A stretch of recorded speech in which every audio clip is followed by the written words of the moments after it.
minors across state lines to have unlawful sex, hid cash transactions for the government, and ran a continuing criminal enterprise.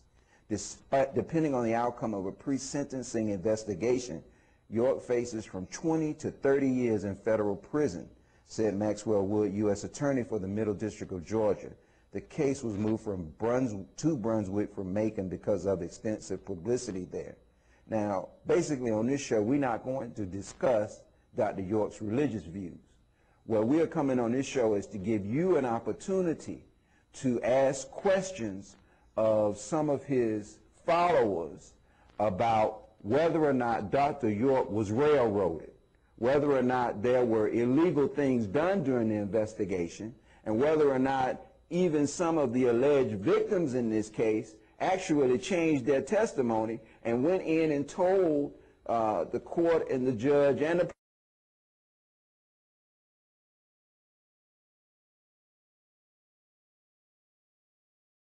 prosecutors that they were not abused. That is what we are here to do tonight, is to discuss the case. And if you have some questions, be sure and call on 770-559-2999 and get your questions in. Now tonight we have Frederick Johnson, we have Al Woodall, and we have Damon Pryor here with us, and I want to welcome you gentlemen to the show. Thank you very much. Thank you very much. Now, this indictment, and well, he's been found guilty. The trial is over except for the appeal. What is it that you are saying happened in this particular case? Okay. Well, even though you said, like you said, it's over, it's not quite over. That process is over. And one of the unfortunate aspects of the judicial process is that since day one, and this case has been going on almost 2 years now, since day one, the prosecution has been making mistakes with this case, violating Mr. York's 6th Amendment rights, his 14th Amendment right, and his first. You need to be a little bit more specific about what it is that they're doing, because when you name amendments, people normally don't understand what it is that you're saying. Right, that's true. Well, namely, they violated his presumption of innocence. That's the biggest thing. Due to the fact that all of the negative media publicity that they had spread out there, all of the implications that they've given about him before him going to a jury already destroyed his presumption of innocence. So going in, you already had people there who said, well, because of what I've seen on Channel 13 or heard on this radio station or read in the Macon Telegraph or AJC, he's already guilty as far as my mind. So in other words, he wasn't able to get a fair trial from day one. Now, isn't that why the trial was moved to Brunswick, so that he could get a fair trial? That's what we were all told. That's what we were all told. But the reality of it is, and this came with doing a little research, that was actually a city that the judge grew up in and prosecuted in as an attorney, went to school in, went to church in, knew all of the people there. So when he came out, and well, rather when that order came out stating that it was going to be changed there, it's called a change of venue, because of all the negative media publicity against him and the wu-nuwaupians and the Yamasee Native Americans, and everybody thought, oh, okay, it was going somewhere that was fair. That was the most unfair place for it to go. And I won't say that the place was unfair so much as the people that were selected from the jury. And to keep it from being something that all of us could scrutinize, because we have a right as a public to know what's going on in our community, that the jury was made anonymous.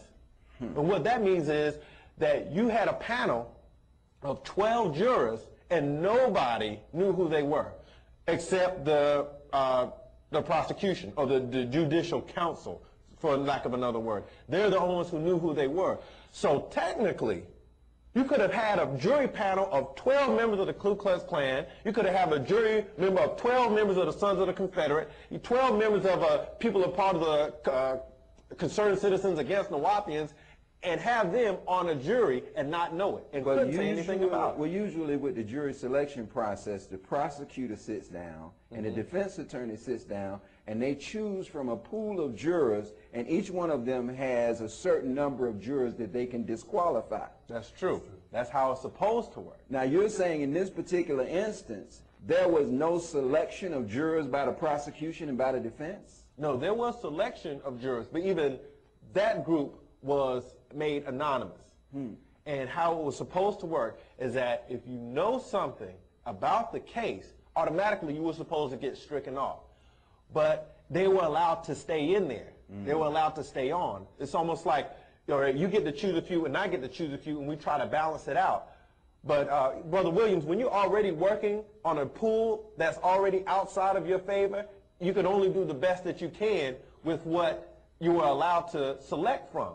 Now, there was one juror that was able to get on, and she was a black female. We don't know her name. All we know is that she was juror number 62. And during the deliberation of the case, a message was sent back out where she was saying this is a conspiracy. It is obvious that they are against this man, and I've seen a case like this before, and they found an innocent man was found guilty only to be found innocent later, and I don't want this to happen with this defendant, with Mr. York.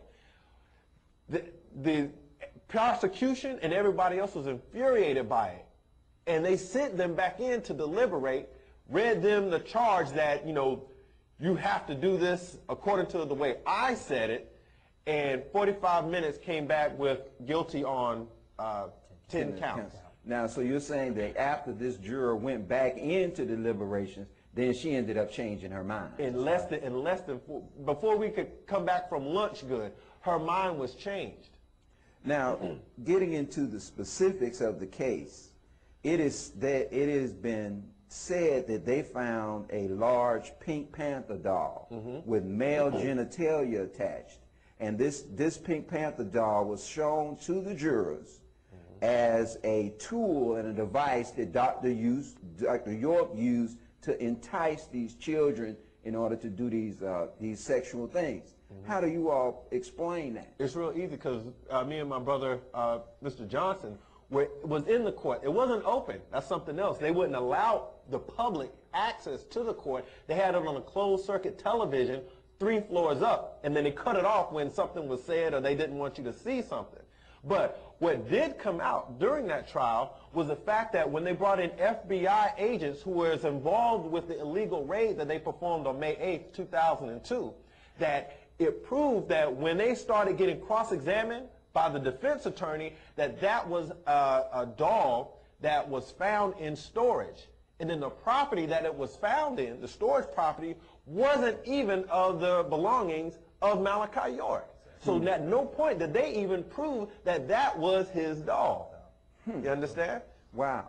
Now I understand that you have a friend here of Dr. York's son, yes, Jacob York. Yes. Now, it has been alleged by the defense that it was really Dr. York's son who perpetrated this whole conspiracy, and that right before all of these indictments came down, that he took a lot of the alleged victims on a trip to Miami, Florida.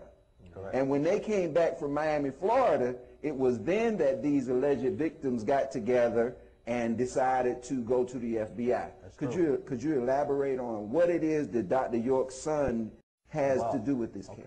First, I would like to make a correction when you say children. None of these alleged victims are children. A lot of people, because of the media, have portrayed this child molestation. None of them were children. These are all grown adults. And it was Jacob York being the missing axis of the entire conspiracy. He was not put on stand, first of all. Second of all, his name is not Jacob York. His name is Yaqub Muhammad. York is the name he used from his father, right? And the reason he uses his father's name is because he's involved in the music industry. And he has a lot of influence in the music industry only because Dr. Malachi Z. York influenced as a businessman, as a one who's involved in music. He has a worldwide popular, he's known in the music industry, he's very popular, and he has big influence amongst this younger generation. So Jacob York used that influence by adopting the name York and went around with these different rap groups, and Little Kim, and he spearheaded Cameron in their rap career. So Jacob York was involved with a lot of illegal activities. He was disgruntled member. He was ousted from our community because of the illegal activities and things that he was involved with. You follow what I'm saying? So the government has been watching him for years. This is not something that just popped up like we just came up with this conspiracy theory. It's been going on with Jacob York having an attitude or being upset towards his father for not financially backing him. So with Jacob York and his influence and having involved with these young teenagers and young adults, they what you would call lean towards him because he was throwing major parties. He was involved with just different rap concerts and different things like that. So these young kids or young adults, I would say, I would not use the word children because they weren't children, and he involved them with his charade and his trips and different things like that. And the government used him because they had things on him. They had the fact that he was trafficking cocaine and you know, dealing with minors. They didn't know that they knew he was dealing with minors, but they was using him. So they say, okay, Jacob York, you gather these young adults and come up with this story because you're facing time. So what he did was, finance this trip to South Beach. It was a huge trip. And people were there. We have witnesses who were there that knew about the trip and actually on the trip know they were using drugs. They had all types of orgies and things down there. And the whole time, this is right before they went to the feds to say, okay, here's these young adults. Right after they having these alleged victims now. They're down in Florida having parties, having orgies. They have it on tape. They're having all type of illicit sex, swapping partners, transmitting diseases. And these are the same alleged victims that the federal government used. But it was actually... Now it says here that during the 3-week federal trial, they included 14 women, men, and teenagers telling the jury graphic tales of York's sexual appetite for children, which included vaginal, oral, and anal sex. Jurors even saw a short animated pornographic video seized during a search of York's home on the compound. Now what you're saying that is that out of these 14 women, men, and teenagers, are you saying that... There was one main family that was involved with Jacob York. All of these alleged victims were sexually involved with him. They admitted it on the stand. They actually said these things. If you being that it was close to the public, a lot of people didn't hear our defense attorney saying, weren't you involved with Jacob York sexually? Let him, yes. Next one come on the stand. Are you involved sexually with Jacob York? And how long were you involved with? 7 months. Another get on the stand. Were you sexually involved? And he had this charade going on. People didn't know that. So you're saying that all 14 of them were somehow involved with Jacob York? You had 5 of them who were called on the defense on our side. See what they're saying, they have 14 alleged victims, but that's not the case.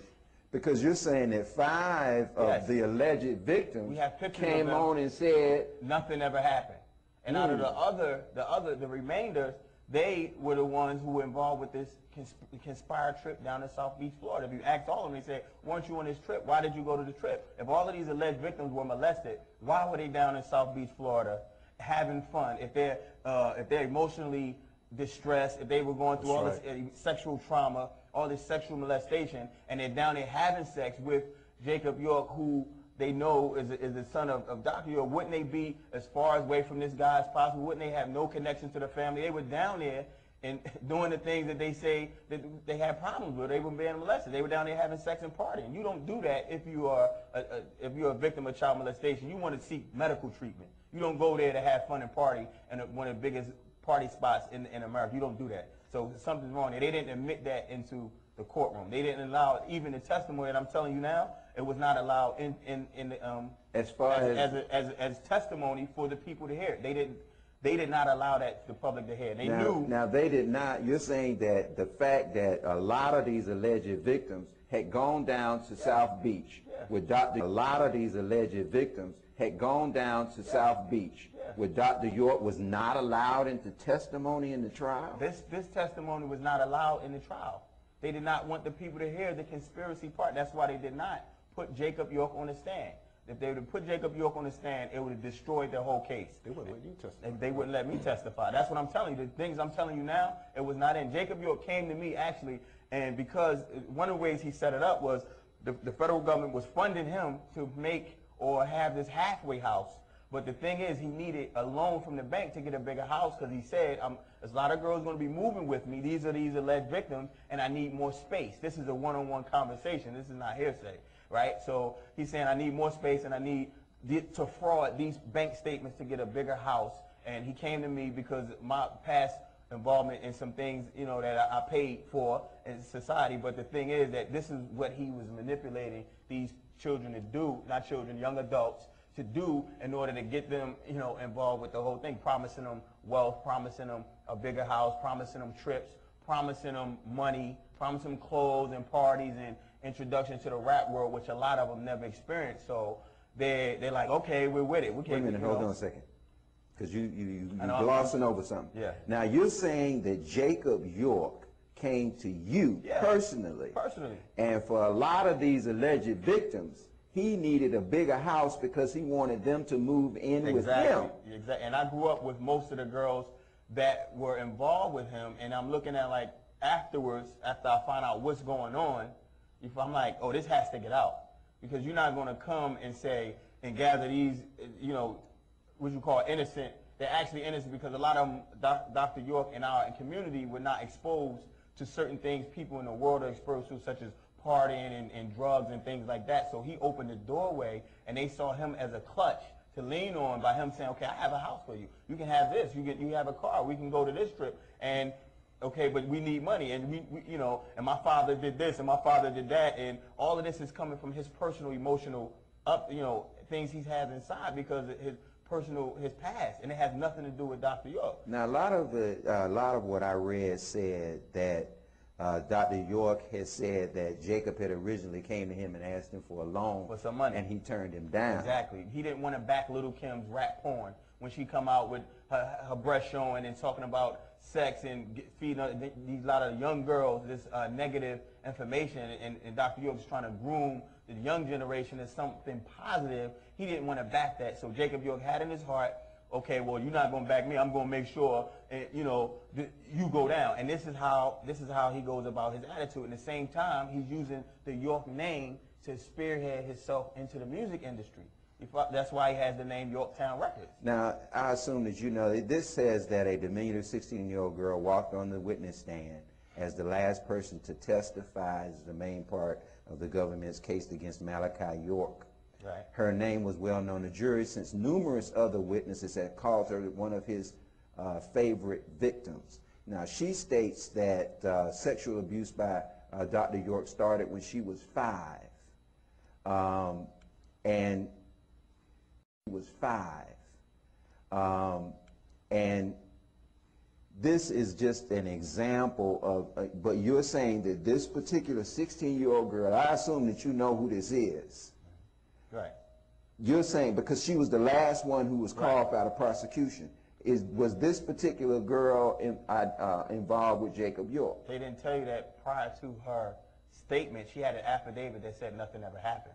They didn't tell you 2 affidavits that said nothing ever happened. I was forced into this testimony. They didn't tell you that she was down in South Beach, and they have pictures of all of this party. You have pictures. We have pictures presented to the jury so they can see what these girls were doing with Jacob York, licking, having tongue in one of them ear. These are young girls. These are girls, right, who he traveled across state line with down there, and he's having sex with them, passing them off to his friends. Now let me bring you into this. I want to ask you a question. Why did Dr. York plead guilty to the 77-count indictment? Because you have a federal indictment, then you have a state indictment. Right. Now, he pleaded guilty to the 77-count Georgia indictment originally. Why did he do that? Okay, first of all, I want to go back because it may be a little confusing to the public. Okay. Because, like you said, they are attacking or targeting Dr. York from the state and the federal level. You have a state indictment and a federal indictment. In the state indictment, they list 208 counts to give the perception that there's 208 alleged so-called children that he molested. But throughout this case, federal and state, there's only 13 alleged victims. Out of those 13, 7 said nothing ever happened. And the defense, we had to call 7 of the prosecution's own witnesses on the stand, and they testified. And this is one reason why the prosecution wants to close down the transcripts. They don't want the public to know that we had to call 7 of their alleged victims on the stand in defense of Malachi York. That's number one.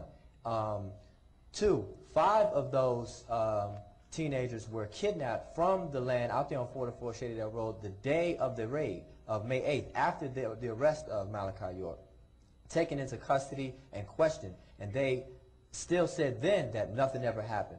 But they still maintained that that they were molested, and they're using them in the case. And matter of fact, we have 2 of them here today that may be on later. Now, the 2 that we have here today, did they change their testimony, or did they say originally that nothing ever happened? What's interesting is that the 2 that are here today never said anything happened. They told the prosecution that nothing happened, not they. One of them that's here today said that nothing ever happened to the prosecution. What's interesting about the other is that she's listed in the indictment as being molested, but the prosecution and the FBI and the agents never ever interviewed her, never served her a subpoena, they knew where she lived. They never came to the house to question her to find out if it was true or not. She's listed in the indictment, but you're telling me that the FBI never talked to her? That's right, and she testified to that in court, and that's on the transcript. That's another reason why the prosecution wants to close down the transcript. That's why the brother Al said earlier that there's so many mistakes going on in the trial that they have to keep it hidden from the public, and that's why we're thankful to be on the show to explain that. Now, the question that most people probably would ask themselves is, why are they doing this to Dr. York? Why are they spending all of, because this has been going on for what, 2 or 3 years? Right, actually longer than that. It's been going, the case itself, the legal case took place, he was arrested on May 8, 2002. But this targeting and it's a racial engine behind it of racism. They're targeting, and this has been going on since 1997, really, with the planning and zoning, the ideas that we've had to build out there on the land. We have 476 acres of land that we were developing and bringing in people and just making a better environment for everybody. They blocked that. They had, ever since then, they had a negative publicity against us. So it's been ongoing since then. It just escalated to these criminal charges. Well, what they're doing, I know in the press, because I read extensively on this, they're making you all seem like you're some sort of cult. Right. They're making it seem as though you went from being Jews to being Egyptians to being Indian, Native American Indians, and that all of these things, that Dr. York maintains total control over the lives of everybody in that compound. Okay. Let me address that and then real quick.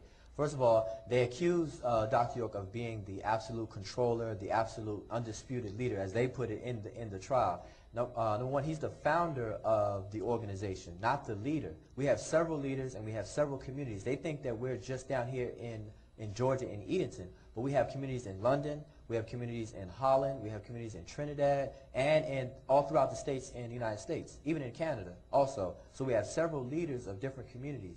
And what people need to know is that Dr. York is a teacher. He's an author, he's a writer. He's written over 400 books on different subjects, dealing with science, dealing with religion, dealing with health, and different aspects of anything that's been affected on our people. So when they say that we switched from being Jews to Christians to Native Americans and things like that, these are different topics that are covered that he teaches on, and these are prompted by questions of the community and the average person.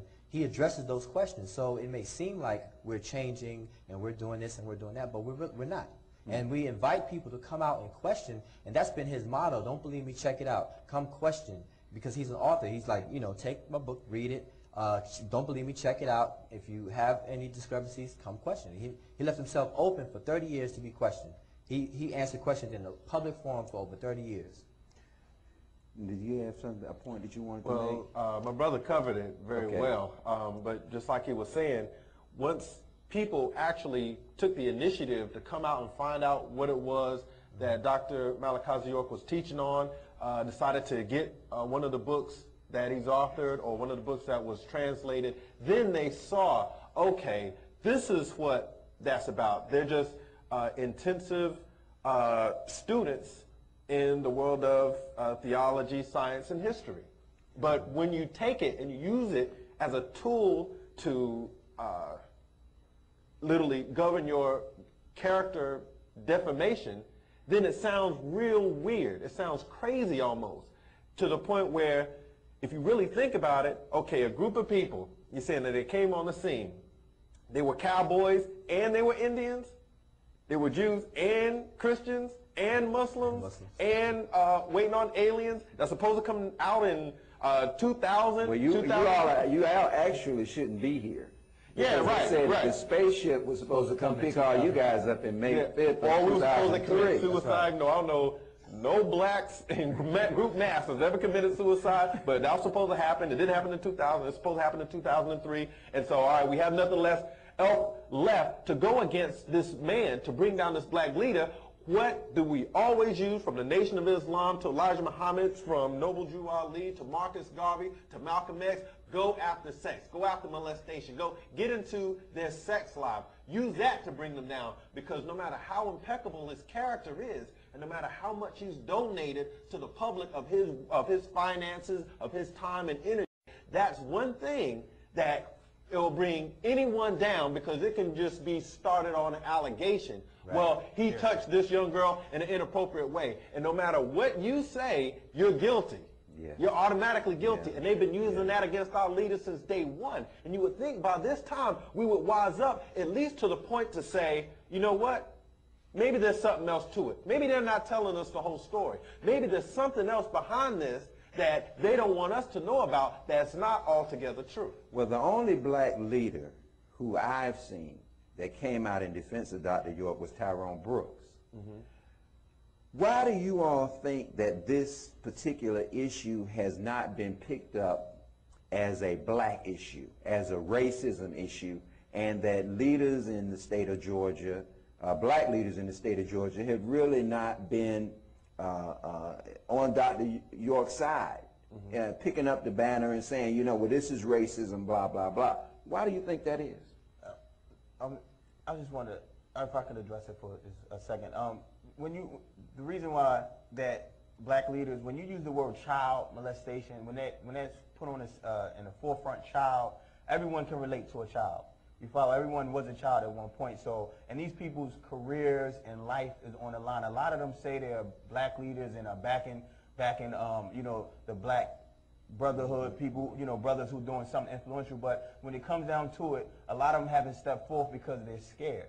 They're scared to be associated with that type of quote-unquote label of being, okay, you're supporting a child molester. That is a known fact anywhere. So what these black leaders need to do and realize that this is just the spearhead. They're targeting Dr. York. They may be targeting them next when they use that hearsay, and it's all based on hearsay. It's easy to use that in a trial or to dilute the minds of our people by saying child molester, because there's no the public's mind. So our black leaders need to realize that they may be next. Now, this is what one article that I pulled up basically said. It says, during their first years in Georgia, the Nuwaubians wore cowboy hats and boots and experienced a little conflict with the locals in Putnam County. Back when they were cowboys, nobody minded. That didn't bother anyone, a Nuwaubian spokesman told writer Stephanie Ramage in 1999. But when they became Egyptian, that they couldn't stand, and that you adopted Egyptian costumes and started building pyramids and obelisks at the Tamaray compound, and the group flouted county laws by not obtaining building permits and refusing to let inspectors on the property. Okay, I'd love to address this one because I'm the agent for the 476 acres. So I was the one directly dealing with what was going on in that planning and zoning office since literally around 1997. What people need to realize from that article is that they're literally trying to make Dr. York the blame for the fact that blacks are all over the planet. And if you're taking a teacher who's teaching you about our people and where they're from and cultures that they've affected, sometimes that causes you to go through different countries at different periods of time of places that we've affected. And in this situation, when we came on the scene in 1993, we wore what appeared to be cowboy clothes, but we are Native Americans. People don't always realize that, and they think just because you look Negroid to them that you couldn't possibly be Native Americans. They're confusing Native Americans with American Indians. And our chief, which we refer to him as our chief of the Atlantic Native American Moors of the Creek Nation, is Dr. Malachi, who we affectionately refer to as Chief Black Thunderbird. He was a Native American, and so were we after we traced our lineage back and saw that we had that link in. So what people don't realize is that Native Americans dress in Western wear. Right. They want you walking around with big feathers and tomahawks and all of this other stuff, but that's only because they're basing it off of a media perception of what Native Americans do and dress like. Those are ceremonial dresses. Average every day, they wear boots, they wear hats, they wear the whole thing of that the cowboys took and stole. And eventually, during the time that we were going through different spiritual ceremonies, which is designed for everybody. He himself, you know, as far as Christianity, that's, you know, his way of life, but Jews are welcome, Hebrews are welcome, Muslims are welcome, and atheists are welcome. Anybody who is for peace and for a peaceful way of life. Now let's get back to the trial, because I asked you a question and you did not answer it.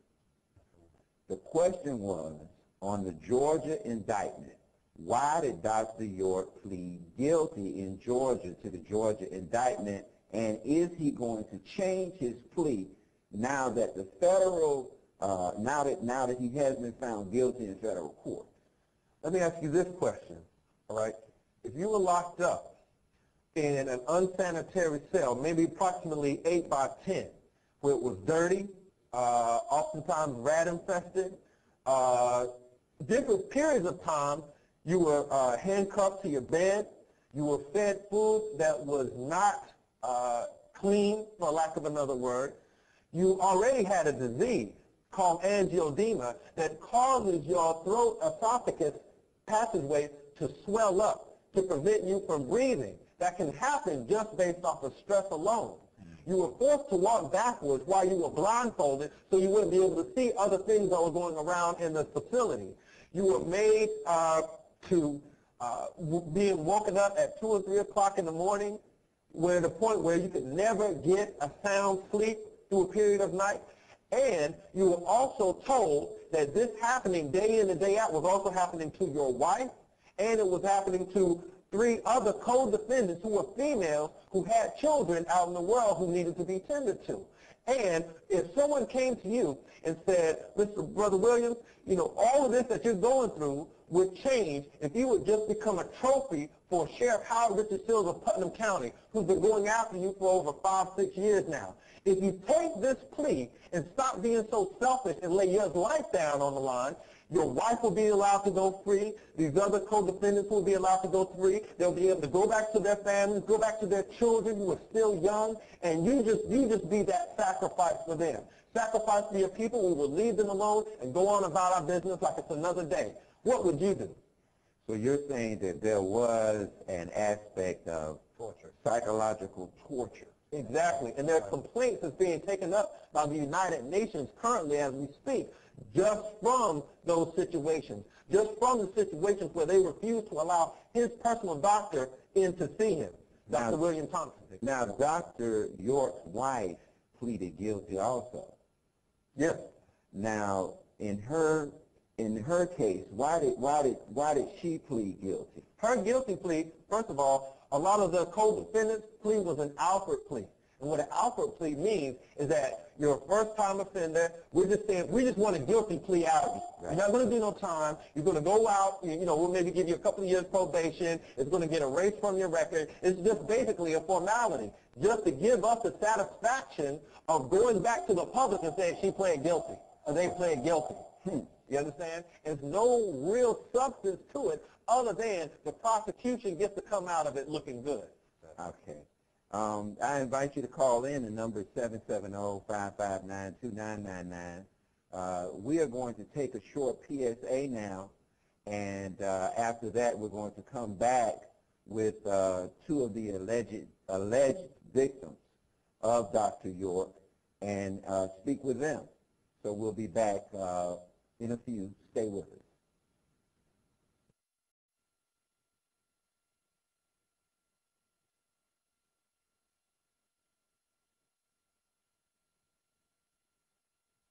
It's Sakina Wood.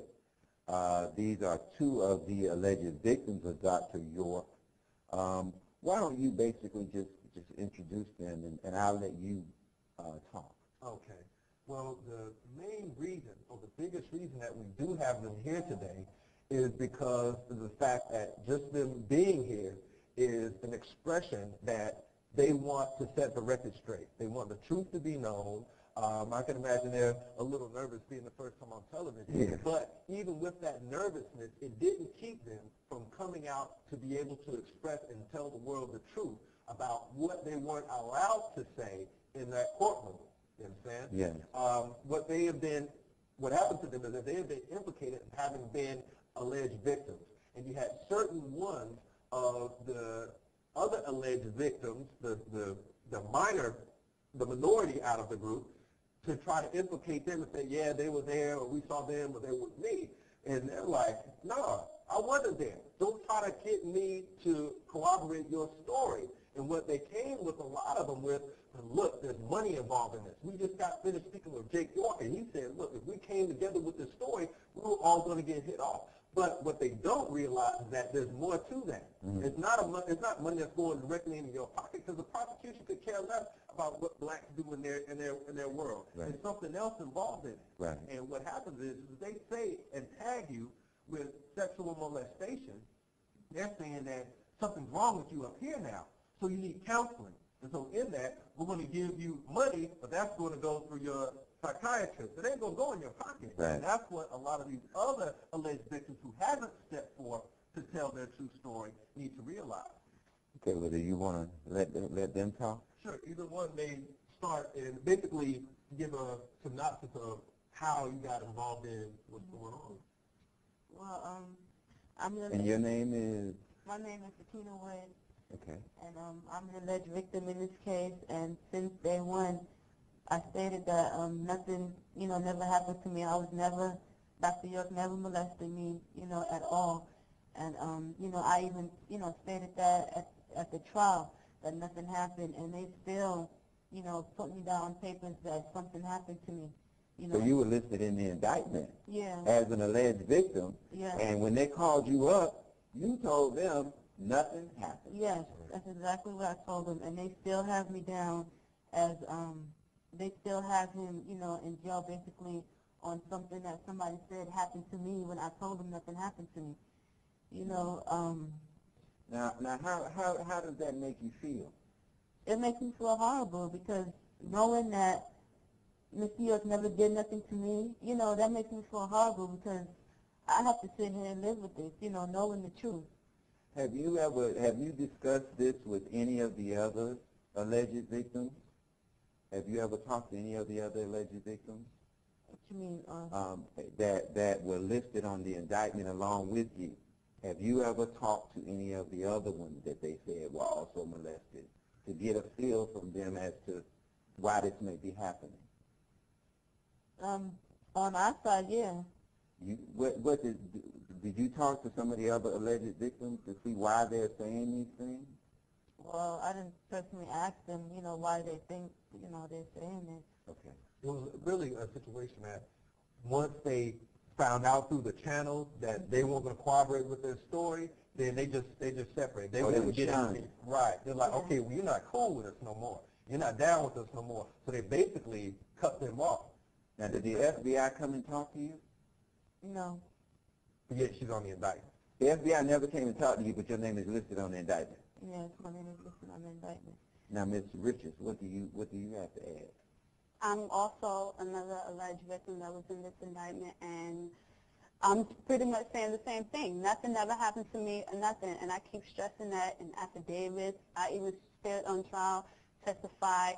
I'm happily married with 2 kids, still on the line, and it just it makes me upset to keep, hearing that you see your name and everything. It's horrible. Now, did the FBI come and talk to you? No, they didn't. They didn't even try to contact me or nothing. My mother or nobody.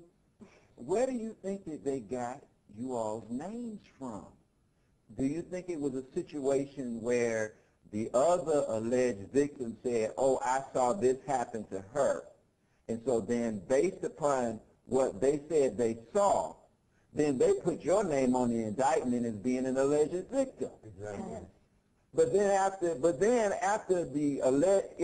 was said that you were abused, the FBI never came and talked to you to confirm that yes, that's what was. No. Exactly right. And No. Now, did you all get on the? Did you all talk to the? Did you all come on as a defense witness? Yes. Yes. So you're listed in the indictment, but it was the defense that called you, Right. not the prosecution. Right. Yes. this is what they don't want you to know. They utilize them. They literally use them to beef up the indictment for the grand jury, or for the grand jury to get the indictment. But once the indictment was locked down, then they said, are you all, with it, even though they didn't speak to neither one of them, but they knew that they weren't going to corroborate the story. So it's like, all right, well, we're not going to even bother with them. We're not going to worry about subpoenaing you. We're not even going to, we could care less whether you have this trial or not. Out of the, because before it was said that there were 13 alleged victims. Out of the 13 alleged victims, do you know how many are actually still with the prosecution? Well, what it's coming down to now is that there's possibilities of the fact that they're realizing that what they were told wasn't the truth. They're starting to see that now. You saw, I was there. I saw the, from the closed circuit. I saw witnesses came up there with a lot of heat. They had their scripts already together, what they were supposed to say, and some of them were ridiculous. They ended up getting trapped left and right by the defense because they were given a script to say, here, just say this, and say that you saw her, and say that you saw them. But when it said, cross-examined about certain testimony that they gave, they didn't have no comeback because it wasn't the truth. That's why their stories were always changing. Let me see if we can take a call. Do we have a caller on the line? Hello? Hello, are you there? Hello? Hello, are you there? We'll try later. Okay. I want to ask them one more question. When you think about what Dr. York has meant to you in your life, what do you have to say?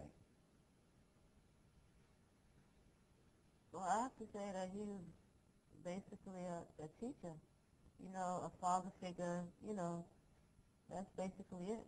Now, do you feel as though Dr. York abused you mentally in the sense that he tried to totally dictate every aspect of your life, telling you what to do, what not to do, where to go, where you couldn't go, and all of these things, because these things have been alleged as well? No, Dr. York never dictated my life personally, never told me where to go, nothing like that. So No, we was free to think or do whatever, we we have a brain of our own, So you all don't seem like robots. No. I mean, we're not. You feel as though Dr. York abused you mentally in the sense that he tried to totally dictate every aspect of your life, telling you what to do, what not to do, where to go, where you couldn't go, and all of these things, because these things have been alleged as well. No, Dr. York never dictated my life personally, never told me where to go, nothing like that. So No, we was free to think or do whatever, you know, we have a brain of our own. You know. So you all don't seem like robots. No. I mean, we're normal. No, we're not.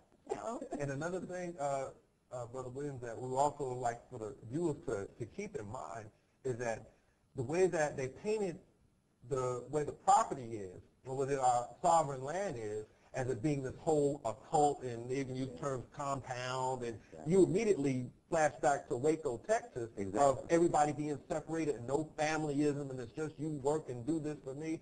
But like the young lady said, Mrs. Richardson, she's married and has 2 children. It's like that's family as far as I'm concerned.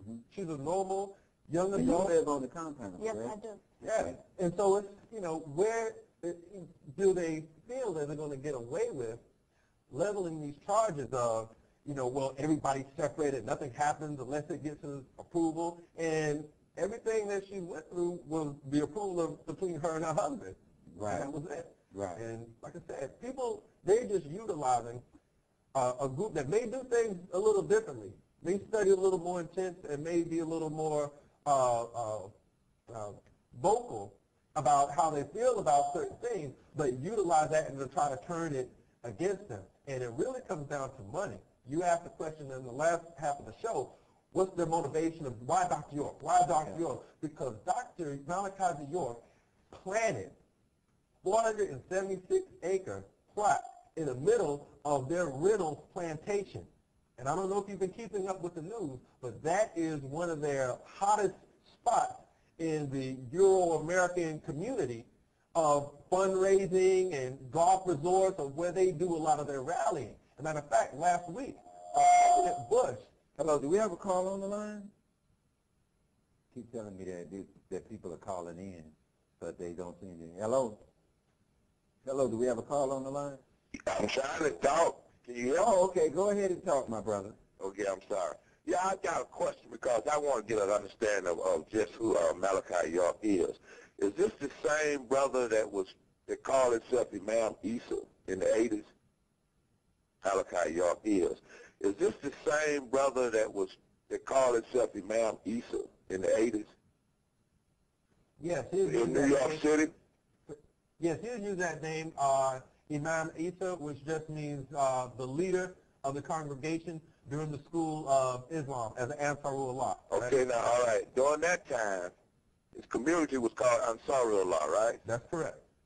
And he said that he was a direct descendant of Muhammad, the prophet. He was a direct descendant of al-Mahdi, who was his great-great-grandfather of Sudan.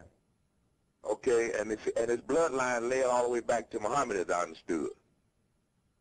That led to the Mahdi, not all the way to Muhammad, but to the al-Mahdi, al-Muhammad Ahmed, which was his great-great-grandfather.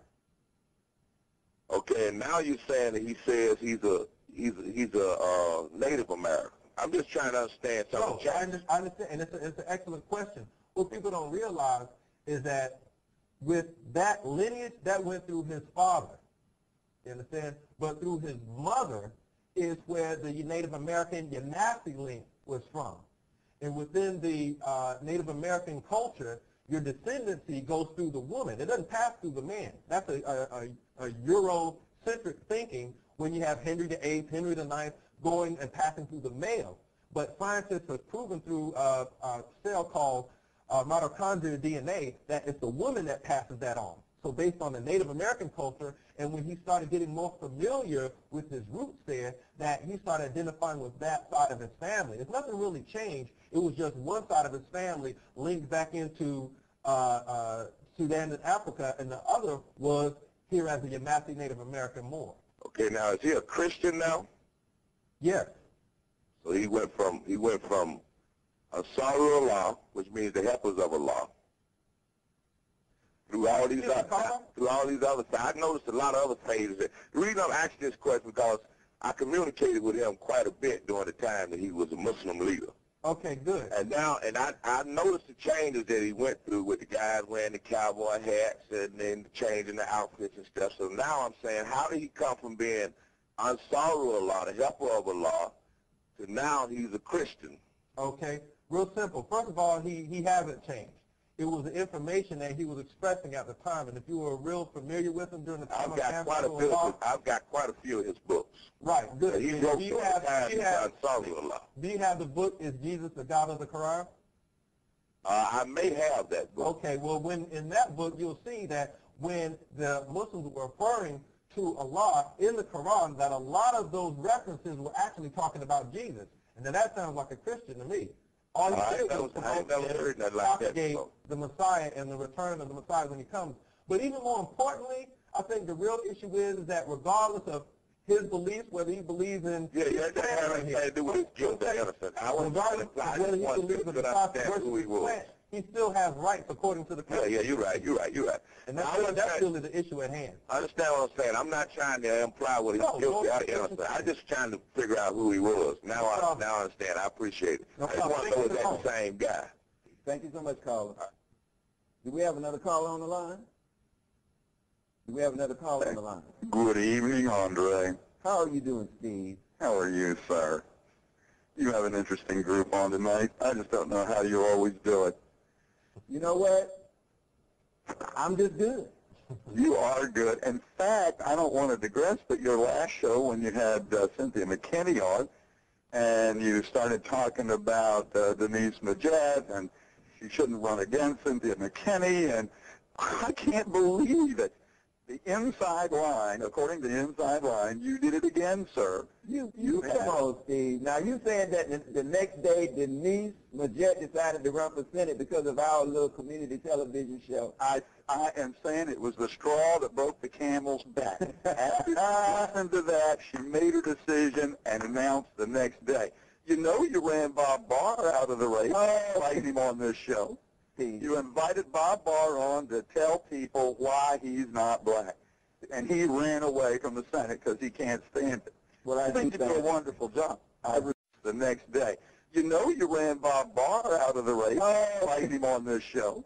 You invited Bob Barr on to tell people why he's not black. And he ran away from the Senate because he can't stand it. Well, I think you did a wonderful job. I really thank you. As for the folks that are with you tonight, be quick because we only got 5 minutes. All right.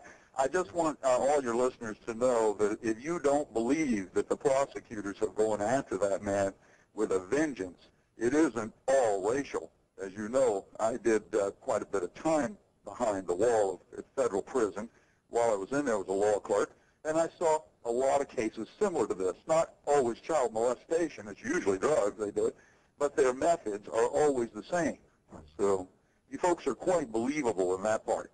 But let me get out of the way, let other folks call in. I just want to congratulate you again, Andre. Good night. Thank you so much. I think they may have had some other things. Did you want to say something else? Yeah, I just want to keep addressing the point that he never did nothing to me and he's innocent, because I want to put in the public's mind how would they feel, getting caught up in a circle of lies and stuff like that, and then having somebody innocent go to jail because of them. That's something horrible to live with, thinking about it every day, and you will want to make that publicly known, to set the record straight that nothing happened to me, and if that could be alleviated from all the other stuff that he's going through, then that's what I want to make known. You have something else you want to say? Yes, I want to say that because we didn't go along, with the lies, now they think we need therapy.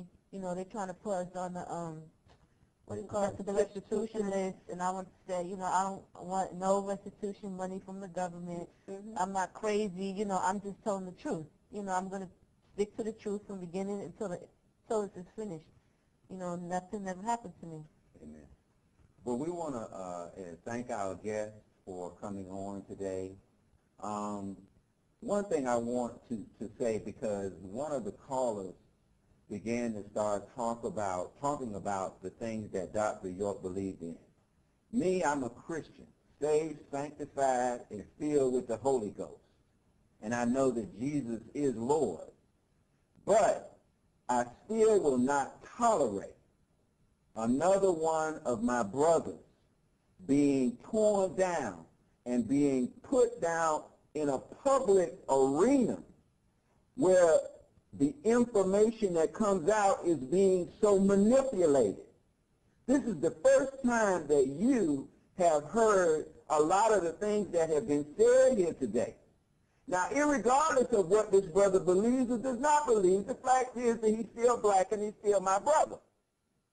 And because he's black and because he is my brother, even though I may not believe in all of the things that he will believe in, our blackness is what gives us our unity. And it is from that standpoint of blackness that I say that whether or not what they're saying is true, the fact is that ever since this trial was first brought out, you've only been getting half of the information. Anytime the white press jumps on somebody with both feet, I know to sit back and start asking myself some questions. Why is it that none of the alleged victims who have come back and said that nothing happened to them, why didn't they have that in the press? Why haven't you heard about this trip that Jacob York took? Why haven't you heard about that in the mainstream press?